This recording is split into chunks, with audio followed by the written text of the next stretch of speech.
Good afternoon, welcome to my channel. I'm Dr. Paul Karitsis. Today I'll be telling you the story of the dress that went into a walnut.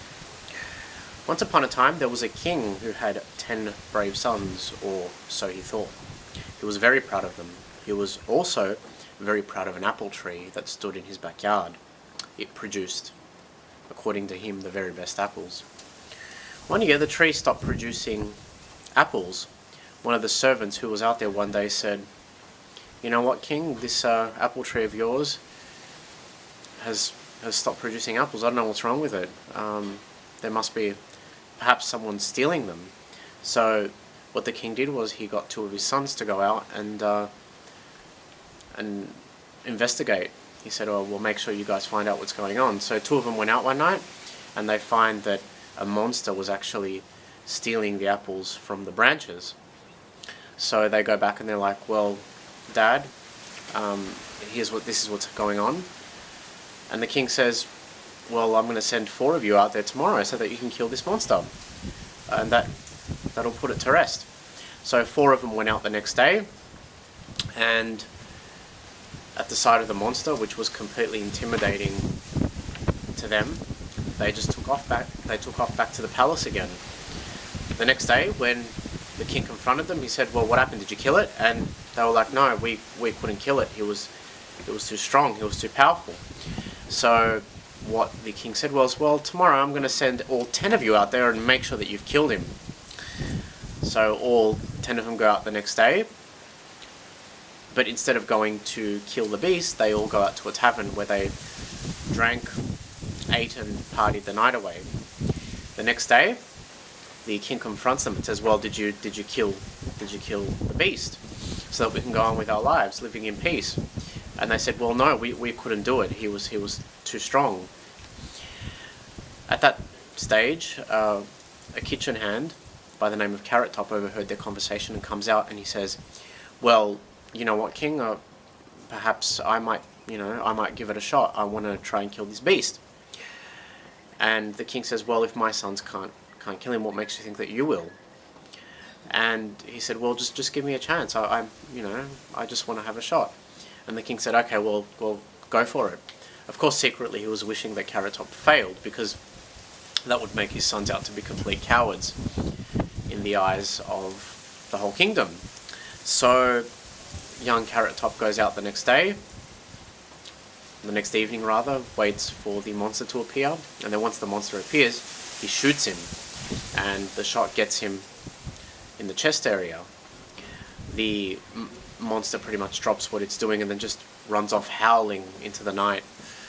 Carrot Top, of course, runs off after him in order to finish what he had started. So he sees the monster descending down a well and he follows it down the well. The well is pretty much an entrance to a cave.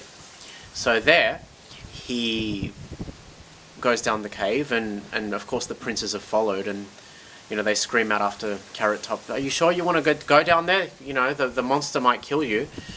And he says, "Well, leave it to me. I want to finish what I started." And he goes down, climbs all the way down, and sees the monster huddled in a corner, and he pulls out his bow and arrow and shoots it in the head, killing it instantly. At that stage, this maiden jumps out and she says, "Oh my God, you've saved me. You've saved me from this monster." And Carrot Top says, "Who's this? What are you doing in here?" And she said, "Well, I was brought here by the monster. I was going to be sold as a slave in Anatolia, and the monster saved me, and he wanted me as his companion, so he brought me here." And he said, "Oh, okay. So I suppose you're free to go." And then she said, "Thank you so much. You're such a brave young man. I really, really want to be with you. I want to marry you for having saved me." And he's like, "Oh, okay. Let's go up. Let's get the princes to pull us up, and we'll go and report it to the king." And then she said, "Oh, did you come with the with royals with the?"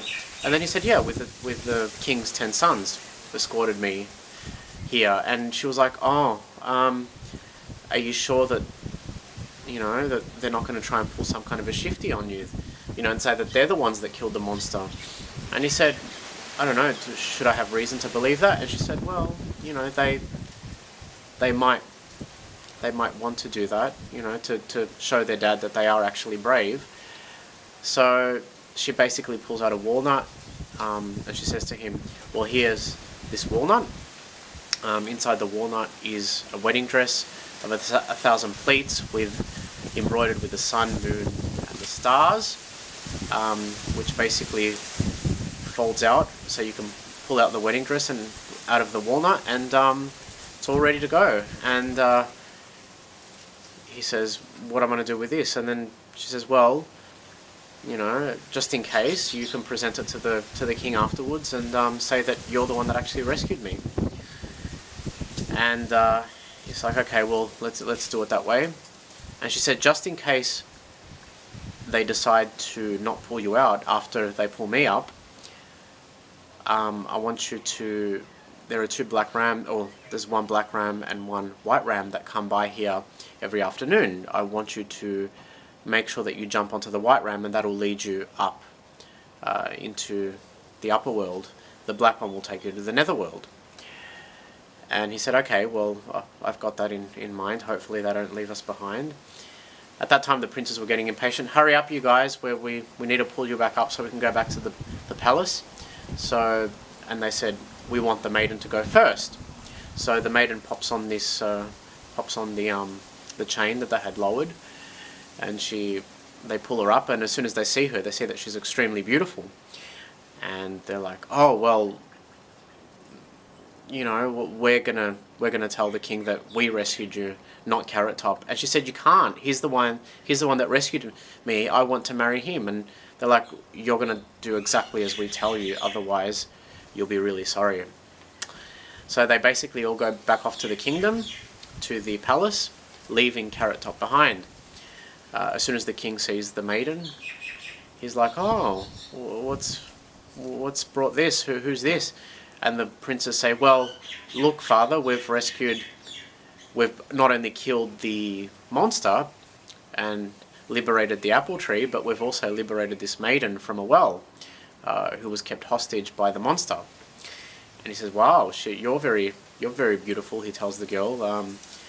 You know, I should in fact marry you off to one of my sons, but in actual fact, I think I might keep you for myself. And of course, the princes are all disheartened and disappointed. Meanwhile, young Carrot Top is stuck in the well, and he waits for the rams, and of course that afternoon the 2 rams come by, 1 black, 1 white. He does a little skedaddle and kind of goes to jump on the white one, but at that minute they switch, so he accidentally jumps onto the black one, which takes him into the underworld. Now the underworld is a place quite like the physical world, or the physical corporeal world. There's you know, except that the flowers are all bigger, the clouds are kind of a pinkish color, the suns are kind of like a very, very deep gold. Everything looks better than what it does in the physical world, so it's a kind of like an enchanting universe.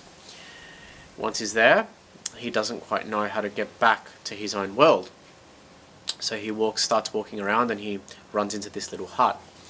Walks in, and there's an old woman, and he says, oh, how can I get, what's going on here, how can I get back to the upper world? And she said, oh, we've got a lot more problems than you getting up to your world.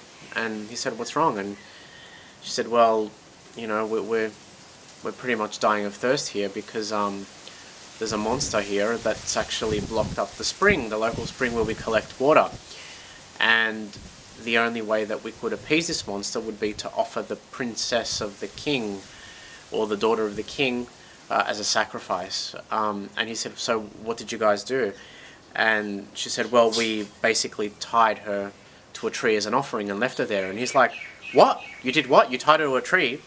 And she's like, yeah, well, we need to drink water. If we appease the monster, maybe he'll let us drink water.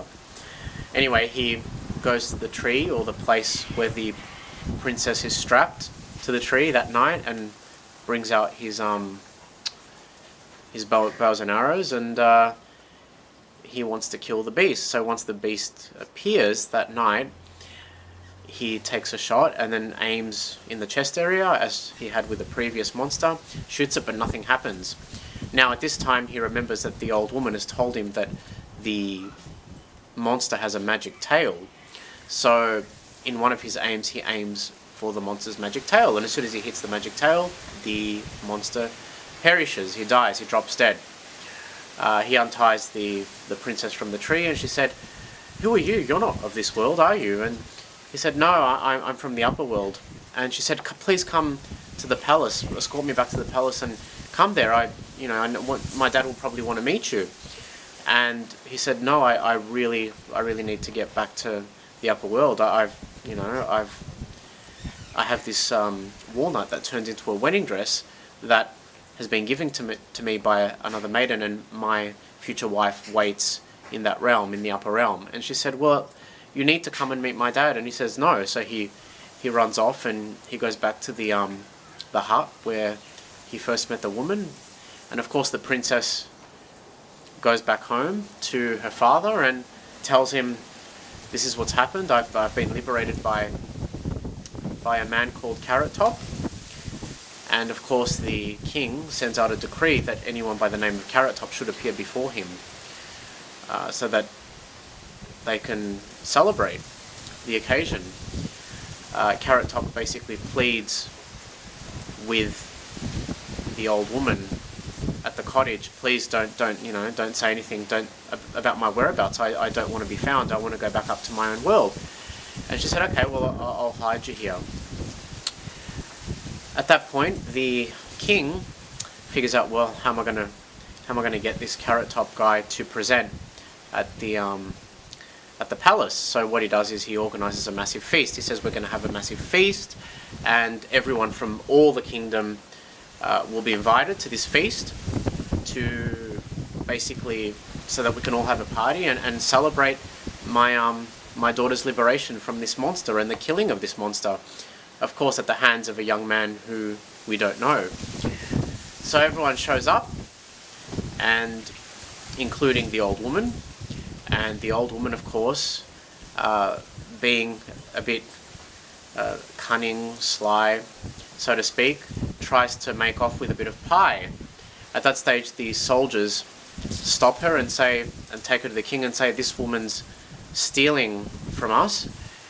And the king said, "Well, let's go back to her place and see what else she's got there, because if she's liable to steal, she's also liable to hide people as well." So they all go back off to the place, to the cottage, and they find, who do they find there? Young Carrot Top. So they bring Carrot Top to the palace, and he says, and the princess identifies him straight away. "This is the man that saved me."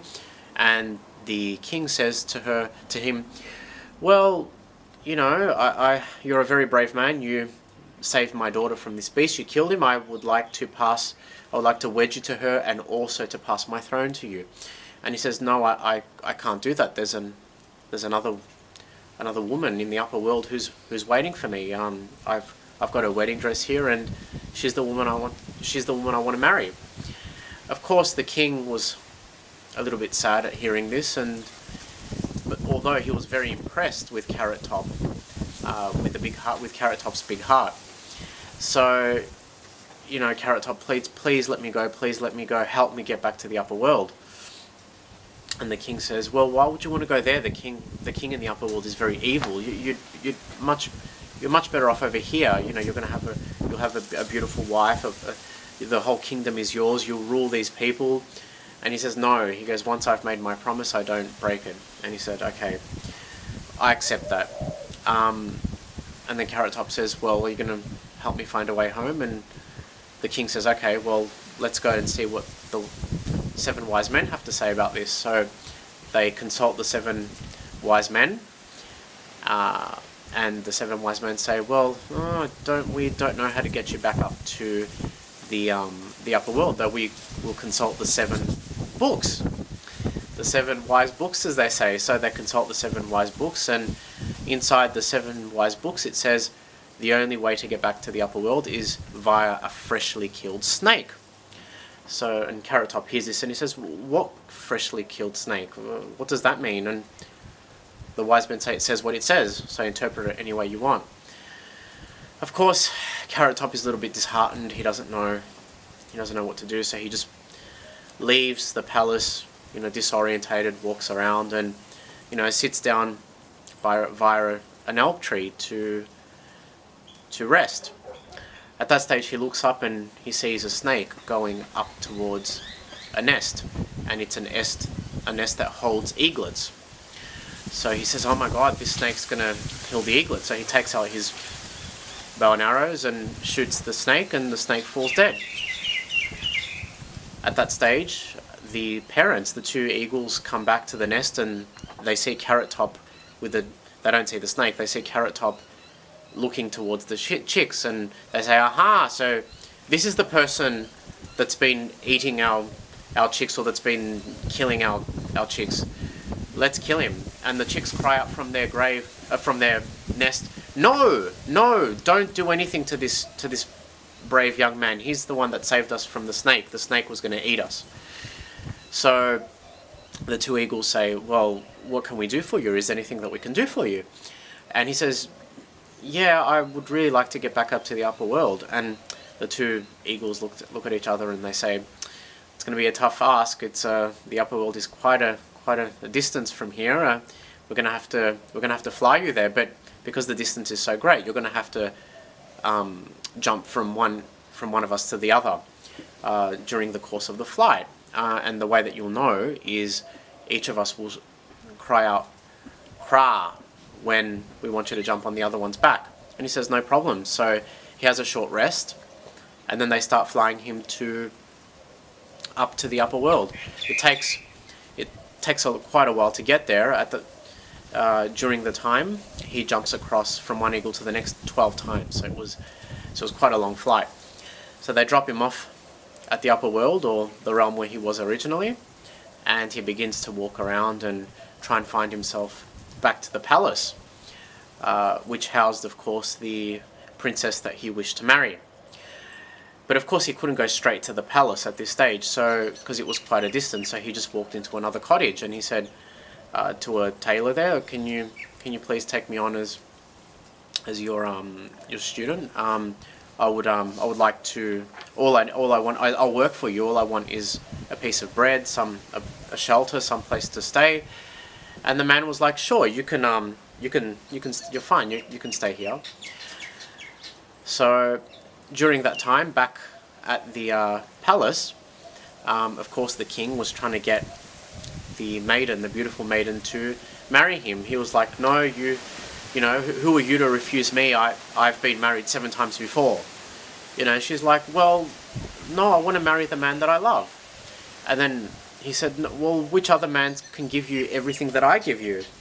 And she said, "Well, that's true, but you can't buy someone's love." And after a bit of this and a bit of that, she says, "Okay, well, look, listen, I'll marry you on one condition." And he says, "Sure." And he says, "Ask for anything and I'll fulfill it. But if I fulfill it, you need to become my wife." And she says, "Yes." She goes, "I want to be married in a wedding dress that has 1,000 pleats, that is embroidered with the sun, the moon, the stars, and that's delicately woven so that it fits inside a walnut shell. Whoever brings this to me will become my husband." And he says, "Well, only I can do this.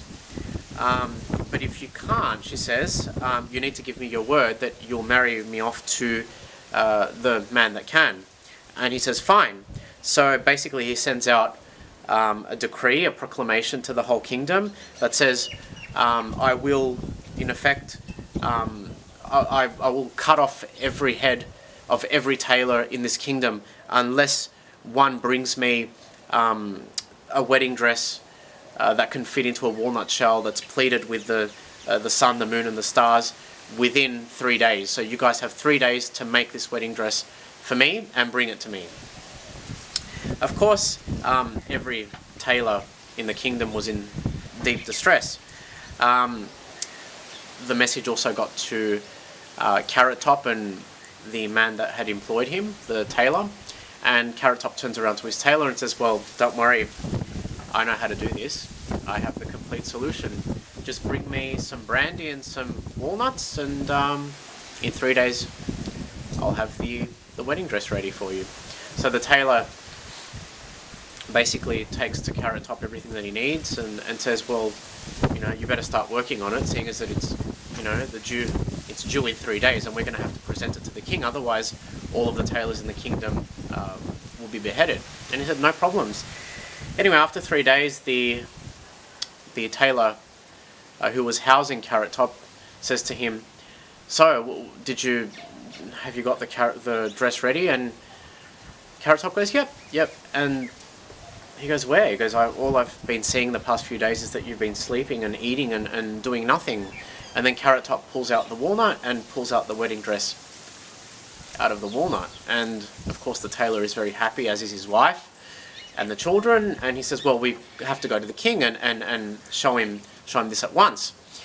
And Carrot Top says, of course, having been reminded of his prior experiences with humans in general, he says, yep, okay. He goes, let's do it. And then the tailor says, well, you give me the walnut with the wedding dress in it, and I'll present it to the king. And he goes, okay. Carrot Top says, okay.